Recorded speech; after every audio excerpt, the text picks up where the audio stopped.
Fala aí, galera, vamos então mais umas dicas aí pra gente melhorar a nossa palpação, tá? Nosso trabalho de anatomia palpatória quando a gente for trabalhar com o nosso paciente.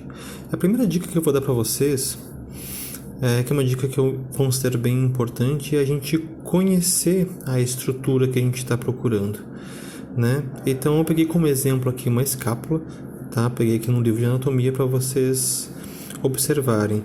É muito importante que eu conheça essa estrutura, conheça tanto a parte óssea, os grupos musculares, onde ele começa, para onde ele vai, o sentido das fibras. Porque daí quando eu chegar lá no meu paciente eu não vou ficar tão perdido, vai ser mais fácil eu ter esse acesso. Porque quando a gente tem um paciente que é mais magro, por exemplo, é mais fácil encontrar uma estrutura como essa. Agora, se eu tenho um paciente que tem um pouco de sobrepeso, se eu tenho um paciente fisiculturista, por exemplo, que tem uma musculatura muito rígida, é um pouco mais complicado de encontrar, né? Então, de que jeito eu vou fazer para facilitar essa minha palpação, para facilitar o acesso, principalmente a alguns músculos, por exemplo, que a gente precisa de uma palpação indireta. O que eu chamo de palpação indireta? Palpação direta é os músculos mais externos, né? A palpação indireta são os músculos que ficam em camadas inferiores, né? Então, por exemplo, o trapézio é um músculo, né, de palpação direta, tu consegue sentir ele diretamente. Romboide, supraespinhoso são músculos que ficam abaixo. Então, se faz muito importante para mim determinar alguns pontos de referência. Então, vamos dar um exemplo aqui para vocês.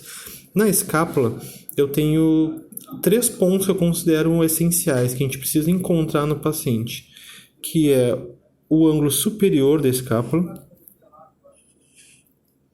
o ângulo inferior da escápula, vou marcar mais forte aqui um pouquinho, e a espinha da escápula. Esses pontos são pontos que são extremamente importantes eu encontrar.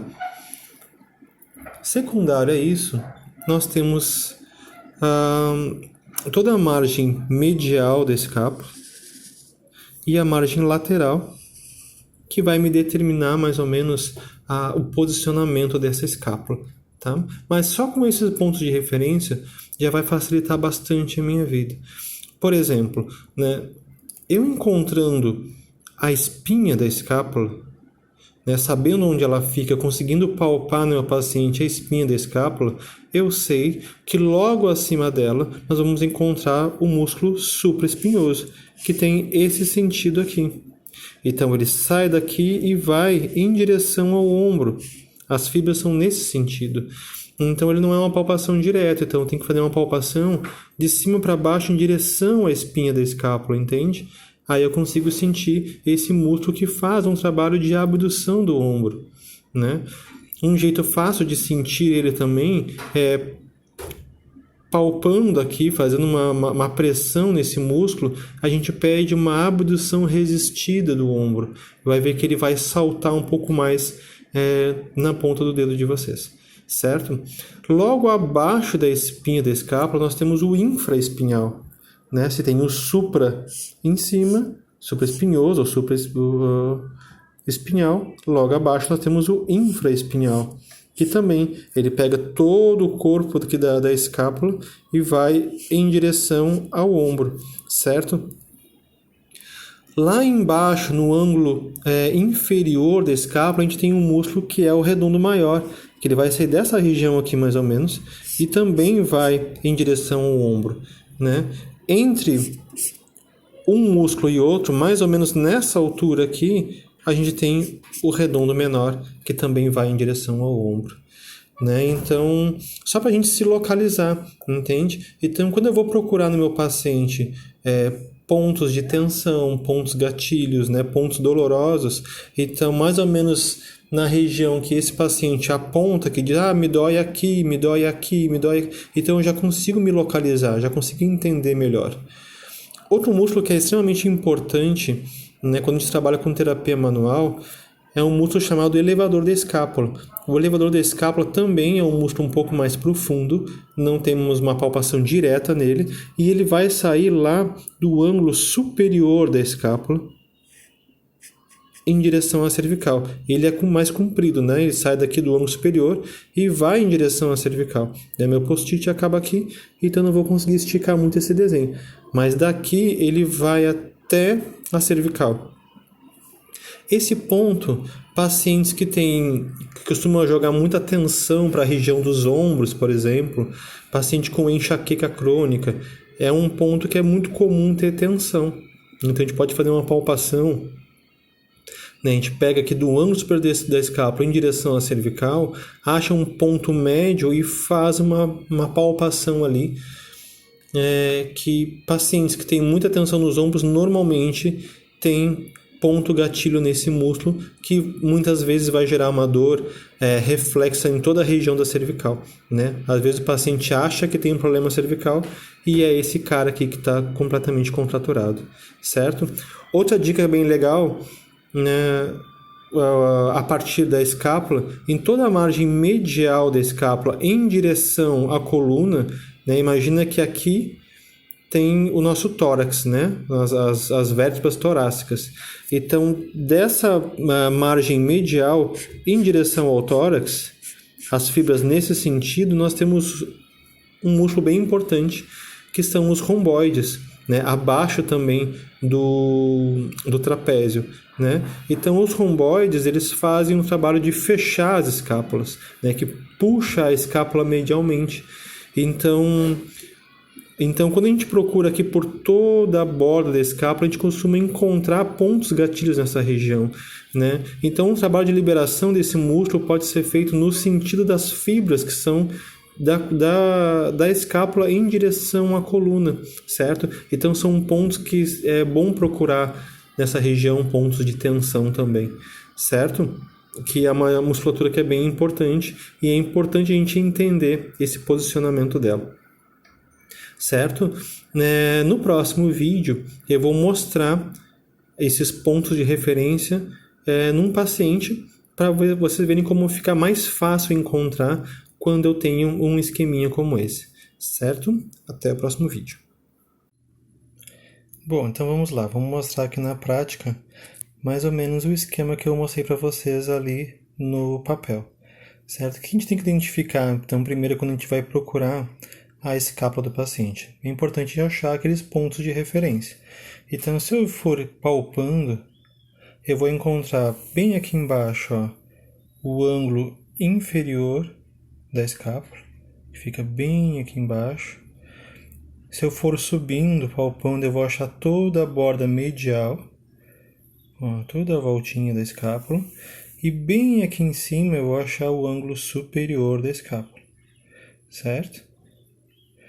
Outro ponto importante de eu achar, ó, é a espinha da escápula. E geralmente ela é diagonal em direção ao ombro, nesse sentido aqui. Então aqui nós temos a espinha da escápula, bem marcadinha aqui. Se ficar difícil, no caso de pacientes obesos, por exemplo, de encontrar esses pontos de referência, uma dica importante que facilita o processo é pedir para o paciente colocar o braço atrás das costas. Então, ó, ao pousar a mão ali, automaticamente essa escápula ela salta, ela fica mais saltada o formato dela. Então fica muito mais fácil, ó, de fazer a palpação de toda a volta dela, certo? Então fica bem mais fácil. Pode colocar o braço de volta aqui. Outro jeito também é entrar com a mão por baixo, na região da axila, e eu consigo puxar ela para cima. Olha como fica bem marcado o ângulo inferior e a borda medial, certo? Por que é importante encontrar esses pontos de referência? Para conseguir perceber alguns pontos dolorosos do meu paciente. Então, lembra que eu mostrei lá no esquema, ângulo superior da escápula em direção à cervical? Nessa região aqui, neste trajeto, geralmente aqui, bem a meio, tem um ponto gatilho bem importante, que é do músculo elevador da escápula. Então, paciente que sente dor cervical, eu vou do ângulo superior da escápula em direção à cervical, mais ou menos no meio do caminho. Aqui é um lugar bom de procurar ponto gatilho, certo? Achando a espinha da escápula, eu consigo identificar o músculo supraespinhoso. Como é que eu entro na palpação dele? De cima para baixo, em direção à espinha da escápula. Uma dica importante nesse caso, a gente sabe que o trapézio fica por cima, certo? Então, como é que eu sei se o ponto gatilho desse meu paciente é trapézio ou é supraespinhoso? Uma das formas de identificar isso é isolando o trapézio. Geralmente essas fibras superiores do trapézio a gente consegue fazer uma palpação em pinça, nesse sentido. São as fibras superiores do trapézio. Então eu faço uma pinça e faço a digitopressão nesse sentido, de fechar os meus dedos. Se tiver pontos dolorosos, a gente sabe que é trapézio. Vasculhou trapézio, não tem pontos dolorosos, então eu faço de cima para baixo.